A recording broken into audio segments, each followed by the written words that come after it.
Hello students, welcome back to my channel Economics Nidhi.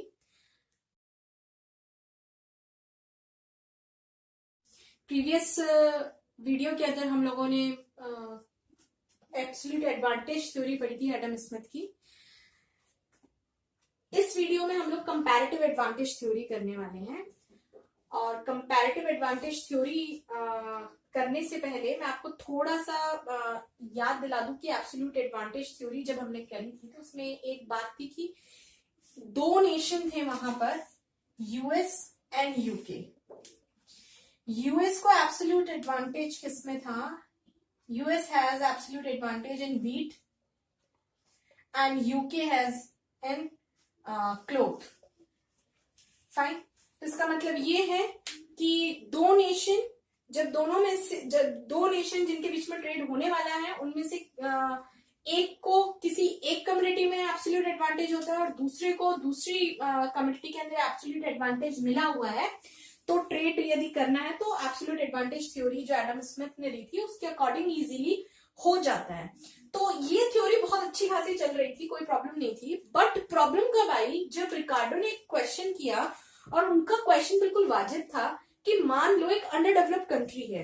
Fine, एक under developed country है, जिसे हम एक नाइजीरिया का एग्जांपल ले लेते हैं, तो एक यूएस है।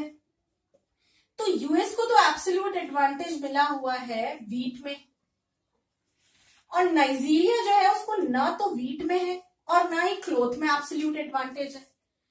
ठीक है, कंपैरेटिव जब हम कंपैरिजन कर रहे हैं उस समय की बात हो रही है। फाइन। तो इस सिचुएशन में जब एक अंडर डेवलप्ड कंट्री है या एक ऐसी कंट्री है जिसको दोनों ही कम्युनिटीज के अंदर जिनका ट्रेड होने वाला है आपस में, जिन दो नेशन के बीच में, उसमें से दोनों ही कम्युनिटीज के अंदर एब्सोल्यूट एडवांटेज नहीं मिला हुआ है, तब ट्रेड किस तरह से होगा, कैसे वो स्पेशलाइजेशन करेंगे, कैसे वो पहचानेंगे कि हमें इस कम्युनिटी का जो है वो स्पेशलाइजेशन करना है और फिर एक्सपोर्ट करना है। तो ये जो प्रॉब्लम इन्होंने, ये क्वेश्चन जब जनरेट किया रिकार्डो ने, तो इसका सोल्यूशन भी इन्होंने दिया। और उस टाइम पे एब्सोल्यूट एडवांटेज थ्योरी जो एडम स्मिथ की थी, that was fail, totally fail. तब उन्होंने अपनी एक थ्योरी दी and that was known as comparative advantage theory and that is very important theory. ये सभी जगह जो है वो लागू भी हो रही थी, सब पर एप्लीकेबल हो पा रही थी। तो देखते हैं, लेट्स सी कि कंपैरेटिव एडवांटेज थ्योरी क्या बोलती है, किस तरीके से इसकी कैलकुलेशन होती है, कैसे एक नेशन जो आइडेंटिफाई करता है अपना एब्सोल्यूट एडवांटेज या कंपैरेटिव एडवांटेज। चलिए देखते हैं हम इस थ्योरी में आगे क्या है। देखिए, सिमिलर हमारी कैलकुलेशन चलेगी। ये सेम थ्योरी चल रही है। यूएस कैन प्रोड्यूस 6W, उसको एब्सोल्यूट एडवांटेज था, जो अभी तक हमने एडम स्मिथ में देखा था। अब यहाँ देख रहे हैं, देखिए व्हीट प्रोड्यूस कर रहा है यूएस पर आवर में 6 एंड क्लोथ कर रहा है 4। Similarly UK can produce 1W and 2C in 1 hour। Okay, यहाँ देखिए एक बात गौर करेंगे आप तो आपको पता चलेगा कि US has absolute advantage according to the Adam Smith, बात हो रही है अभी। US has absolute advantage in wheat production. Fine, but यहाँ देखिए दोनों को कंपैरिजन करेंगे आप तो आपको पता चल रहा है कि एब्सोल्यूट एडवांटेज किसमें मिला हुआ है, यूएस को मिला हुआ है। But as well as in the case of cloth production maximum किसका है? यूएस का। तो ऑब्वियसली इसको एब्सोल्यूट एडवांटेज इसमें भी मिला हुआ है। बट एक ही नेशन को यदि दो कम्युनिटीज के अंदर एब्सोल्यूट एडवांटेज मिला हुआ है और दूसरे नेशन को कुछ भी नहीं मिला हुआ है, तो इट मीन टू से कि इस सिचुएशन के अंदर कौन सा नेशन किस कम्युनिटी में स्पेशलाइजेशन करेगा according to the Adam Smith, जैसा मैंने आपको पहले बताया। तो यहाँ हम एग्जाम्पल ले रहे हैं, तो इसलिए मैं एक अंडर डेवलप्ड कंट्री या फिर जो है वो एक एलडीसी के बारे में बात करेंगे। तो हमने यहाँ पर एक नाइजीरिया ले लिया है। इस सिचुएशन से ऊपर उठने के लिए कंपैरेटिव एडवांटेज थ्योरी आई, रिकार्डो ने दिया। रिकार्डो ने बोला कि इन दिस केस हम क्या कर सकते हैं कि हम कंपेयर कर सकते हैं। देखिए यहाँ गैप आप देख रहे हैं, व्हीट के प्रोडक्शन में यहाँ 5 का गैप है, सिमिलरली क्लोथ के प्रोडक्शन में है 2 का, यानी कंपेयर किया है हमें तो कंपैरेटिव डिसएडवांटेज नाइजीरिया को व्हीट में भी है ठीक है, इसमें भी इसको कंपैरेटिव डिसएडवांटेज है और इसमें भी इसको कंपैरेटिव डिसएडवांटेज है। फाइन, लेकिन अब हमारा काम क्या है, कैसे हम लोग फाइंड आउट करेंगे, हमें ये देखना है कि इसका डिसएडवांटेज कंपैरेटिवली किसमें कम है। तो हम ये देख रहे हैं कि इसमें तो इसका कंपैरेटिव डिसएडवांटेज बहुत ज्यादा है, देखो गैप 5 है, और यहां इसका कंपैरेटिव डिसएडवांटेज थोड़ा कम है, ठीक है, 2 का ही गैप है। तो ये डिसाइड हुआ कि जब इस तरह की सिचुएशन हो जाती है कि एक नेशन को दोनों ही कम्युनिटीज में डिसएडवांटेज मिला हुआ है, एब्सोल्यूट डिसएडवांटेज है, तो हम फिर कंपेयर करते हैं कि किस कम्युनिटी में उसका कंपैरेटिव डिसएडवांटेज कम है। फाइन, तो जिस कम्युनिटी के प्रेडिक्शन में उसको कंपैरेटिव डिसएडवांटेज कम होगा, लेस होगा, उस कम्युनिटी को जो नाइजीरिया है वो प्रोड्यूस करेगा, स्पेशलाइजेशन करेगा उसका। फाइन, तो और जो अनदर नेशन था यूएस के केस में तो कोई डाउट है ही नहीं, ऑब्वियसली वो 6 जो है वो डब्ल्यू इजीली प्रोड्यूस कर रहा है।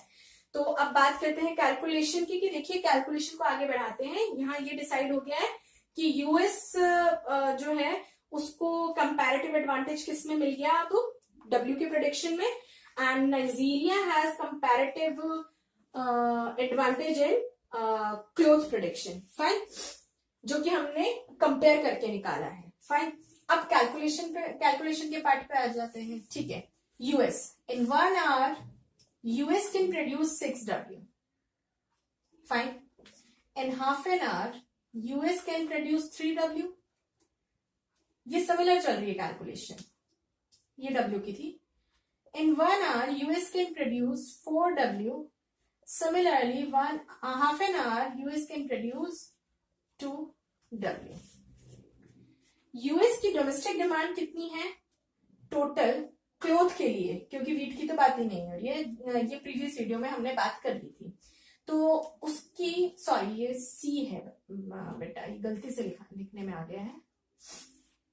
ओके, तो क्या बात हो रही है यहाँ पर, इसकी टोटल डिमांड कितनी है 6C की, तो वो 6C कितनी आवर्स में बना रहा है, 1.5 an hour में 6C को प्रोड्यूस कर रहा है। तो US can produce 6C in 1.5 an hour। अब ये 1.5 an hour में जहां रिसोर्सेज लगे हुए हैं वहां से निकाल कर वो अपना स्पेशलाइजेशन जो कैलकुलेशन थी उसके थ्रू उसने देखा कि कंपैरेटिव एडवांटेज मुझे वीट के प्रोडक्शन में, so I have to produce more wheat, I have to specialized in the production of wheat। तो वो wheat का प्रोडक्शन जो है वो उसमें स्पेशलाइजेशन करेगा। तो 1.5 an hour में वो कितना प्रोडक्शन कर लेगा, टोटल 9W। ये कैलकुलेशन हमने जो प्रीवियस वीडियो है उसमें भी सिमिलर की थी। फाइन, अब बात करते हैं यूके की। UK in 1 hour can produce 1W। Fine. In 1 hour, UK नहीं, sorry, Nigeria. In 1 hour, Nigeria can produce 2C. Fine. Nigeria की डोमेस्टिक डिमांड कितनी है W के लिए, वो है 6W। तो 6 आवर में वो कितना करेगा, जब 1 आवर में 1W कर रहा है तो ऑब्वियसली इन 6 आवर्स 6W प्रोड्यूस करेगा। ओके, तो ये 6W यदि वो 6 आवर्स में प्रोड्यूस करता है जिसमें उसको कंपैरेटिव एडवांटेज नहीं मिला हुआ है, तो वो क्या सोचेगा कि मैं ये 6 आवर्स कहाँ लगाऊं जिसमें मुझे कंपैरेटिव एडवांटेज है। तो 6 आवर्स में वो जब 1 आवर में 2C कर रहा है तो 6 आवर्स में कितना करेगा, 12C। तो maximally Nigeria can produce 12C and UK can produce 9W। Fine, तो अब थोड़ा इसका ट्रेड करा के देख लेते हैं यूएस और यूके का। तो इसका प्रोडक्शन कितना है after specialisation, US produce 9W and Nigeria produce 12C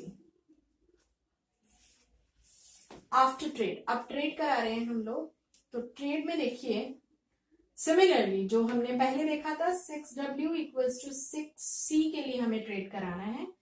तो 6W इसने एक्सपोर्ट कर दिया नाइजीरिया को, और नाइजीरिया कितना एक्सपोर्ट करेगा, क्योंकि बेनिफिशियल होना चाहिए तो ऑब्वियसली 6C करेगा। रिमेनिंग पार्ट कितना बचा, यूएस सेव 3W।